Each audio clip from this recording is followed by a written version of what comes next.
Hello world! Good to see you again, and today I wanted to talk about something I get a lot of questions about, as I tend to do. This is average. Do I miss working at the ranch? And I think this is a great question because it kind of allows me to talk a little bit more about my daily life now as a full-time YouTuber, as making videos as a full-time job, how that is different from working at a minimum wage, very manual labor focused job, and it gives me a good idea of how to compare the two. There are definitely some advantages to both, so to give you quite a direct answer, there are definitely a lot of things I miss about the Mandarin Ranch job. A lot of you are likely new subscribers who didn't know this, but before I worked full-time on YouTube, I was in school, I did a college connections course, which meant that I spent my senior year of high school at a college. I got a taste of what community college at least is like. I got to interact with other students, meet professors, get into that system, and I quickly discovered I did not like that at all. Was not interested in pursuing college afterwards. That was after taking classes I thought I would like and found out I didn't like. All I knew is I wanted to work. So after that, I found a job at a Mandarin Ranch owned by a guy that our family and my friends have known for a long time, and they just about had 5 days of work for me every single week. There were plenty of things we did at this ranch and lots of things I'd never thought I would ever learn how to do that I learned there. I didn't take classes or take tests or courses on how to operate a forklifter or how to ride a tractor, how to drive it, how to move around bins and move mandarins around and stuff. Was really never taught how to do that, but being on that ranch, it was necessary for me to do it, and just from taking things slowly and approaching things cautiously, I was able to teach myself how to do it, which I really appreciate. No one taught me how to use Adobe Premiere or Final Cut or how computers work. I really just figured it out on my own, and for me at least, that's been the best way for me to learn things. At the Mandarin Ranch, I did a lot of that. I learned how to knock the little suckers off the outside of a tree when they're just growing up. We had many mature orchards that had fully grown trees, but we were also implementing a new orchard that had very young, very tiny trees with trunks no bigger than your wrist, and those things were extremely delicate, getting those to grow the right way and having to battle away deer and bugs and critters that would try to eat them when they were young was definitely a challenge, one of which involved me putting up a 9-foot tall fence, almost entirely myself. There was a little bit of help at the beginning when we were pounding in T-posts and when we were digging the holes for all the posts that the fence needed. My boss hired some other guys to help out with that, but afterwards, the whole process of stretching out the fence and getting the fence attached to each individual T-post, I almost did myself. It took like a month, and it was very redundant work. It involved me getting really good with a pair of pliers and these little clips that you would hook on to the fencing. And if you go back in some of my vlogs, you can actually see those days. And to be honest, I was actually getting paid a little bit below minimum wage. But the thing is, I liked my boss and I liked the people I worked with, and I liked that this was a mentally relaxing job, so I didn't really mind it. This was a very small business. It was not some giant corporate entity. I met and worked with the owner of this ranch every single day, so it was not like some big guy on top was hoarding all the money. I felt like this was a team effort. I usually worked with 1 to 2 other people. This was not a giant crew of people that he was hiring every single day, and I got to know them very well, and they taught me a lot of things. First of all, I also got the hang of starting bonfires by myself, even when it was wet outside. We had what we called the torch, which was just a giant propane tank with a big lighter on the end of it, so that you basically had a flamethrower, and we'd stack up piles and piles of brush, and we'd light those suckers up, and boy, those were some of my favorite days because you got to feel warm, and you really just got to hang out around a bonfire and just kind of move brush into it. I live in Orville. It's a little hick town. Sometimes our family just has bonfires for the fun of it. So the fact that I was getting paid to manage my own bonfire was kind of great to me. Could have used a couple marshmallows. Would have been more fun, but yeah. I was still happy the fact that I was getting paid to just burn stuff, and sometimes that was all I would do for a day. Like, the job would just be come here in the morning, pull the tarps off the bonfires, and then just start them, let them burn all day, and make sure they don't get out of control, which was pretty great. There were other days that were definitely harder. Sometimes when we'd be putting in a fence or something like that, we would have to mix concrete, which if you didn't know can be quite a task if you're laying a lot of it. Sometimes we would actually rent a big concrete mixer, which is a little bit easier, but a tad more stressful because you have to pay like $200, $300 an hour to operate it. But hey, it's not my money. So my boss tried to avoid renting those because they are very, very pricey. And instead, we would mix it in a wheelbarrow. And basically, my job was to move the wheelbarrow around or to act as the mixer when we loaded the wheelbarrow up full of mix and water. I would have to know when to add mix or when to add water, and I would mix it myself myself. That got tiring fast, because once concrete is wet, you have to keep moving. You can't take a break, you can't stop for a second and relax. If concrete is wet, you need to be moving. Other tough days as well was putting in the fence itself. It took a very long time for us to pound in each individual T-post, each one being about 12 feet tall, because it has to be 3 feet deep in the ground, and then that would make the post at the end of the day 9 feet high, because so many deer were jumping in the fences we already had. They were eating all the mandarins and then jumping out, so we needed a fence that was even taller. It's one of those weird jobs where you're hitting the T-post as hard as you can. Oh yeah, I got this. I could do this all day. This isn't too hard. And then you get to the next one and all of a sudden your arms stop working and you're like, oh, hey guys,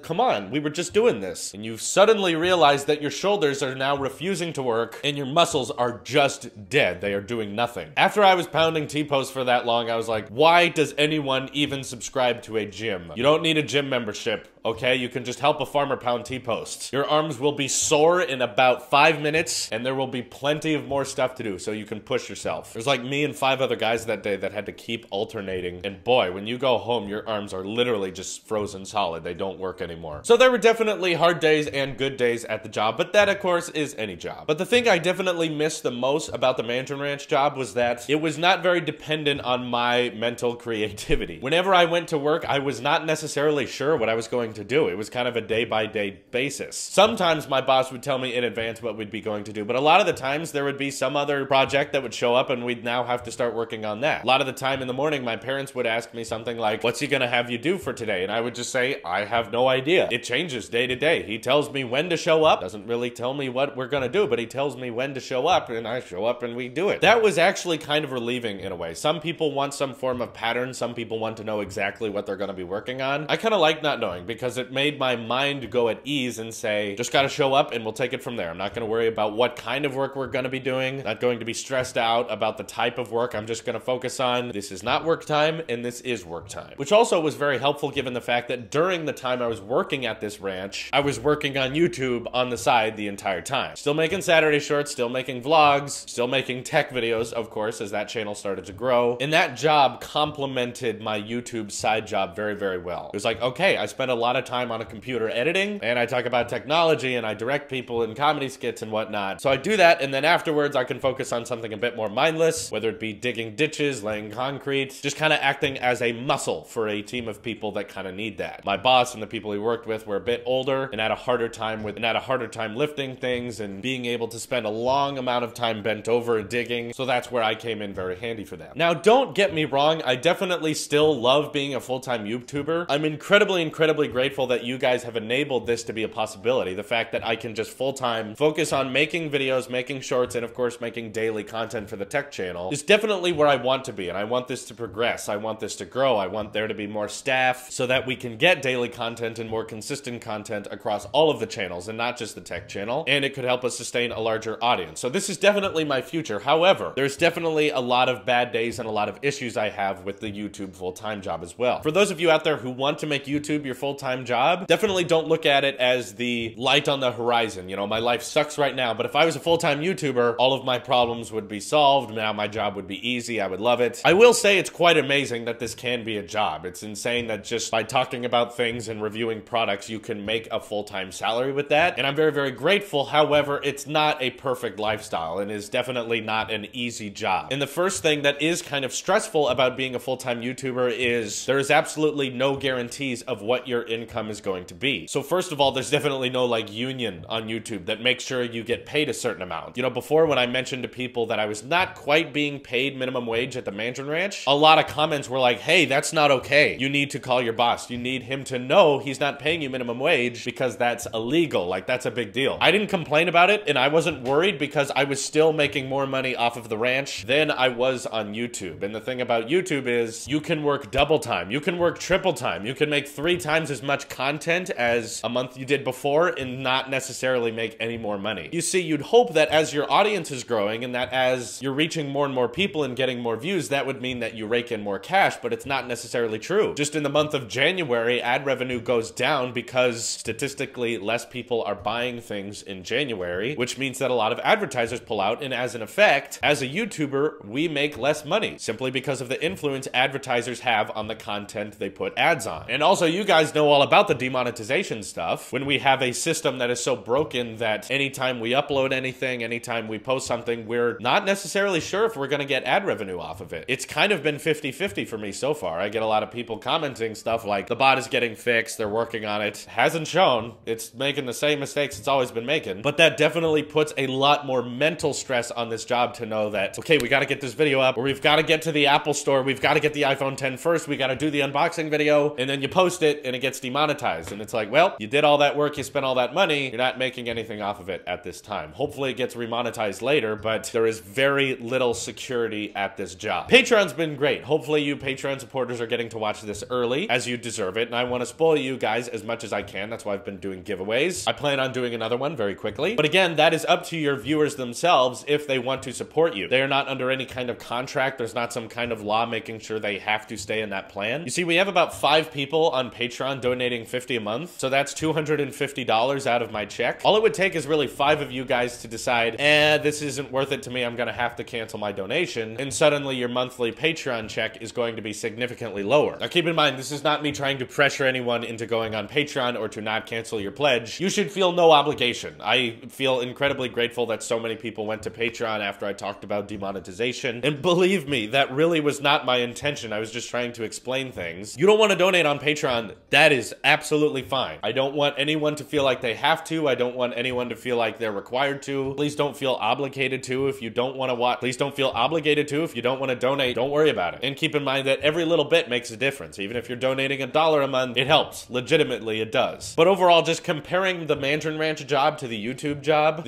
job is certainly and definitely more mentally stressful. Not just about not being sure how much money you're gonna rake in every single month, which makes expenses very, very difficult because it's like, can you rent out an office? Can you upgrade your computer? Can you invest in different kinds of things? Because you're not really sure what your income is going to be next month. But we live in a world that requires you to have some form of consistency. It has to know, can you pay for this service monthly for the next 12 months? We're gonna put you into a lease. And it's like, I don't know if this is all going to crash and burn in 6 months or if it's going to exponentially grow over the next 3 days. I still have no idea. It's completely random. As well as requiring yourself to be the guy who creates everything. Trying to think of a tech video idea every single day definitely gets tiring. As well as just trying to make time for vlogs and to try to make time for live streams and Hello World. Trying to find a topic that you can expand on enough is very, very challenging. And again, this is still fun. It's unbelievable that I can just talk to you guys and have that be a job. But I do have to say, working at the Mandarin Ranch job, even though I was being paid under minimum wage and it was physically stressful and sometimes very hard on your physical sense, it was a bit more mentally relaxing because when work was over, you just went home and you relaxed and that was it. And I didn't have to be constantly coming up with new ideas all the time. Not to mention I got free exercise, so I was much more in shape back then, but we don't need to go into that. So thank you guys for watching. Really appreciate all of you for donating and I hope you have an excellent day. Take care.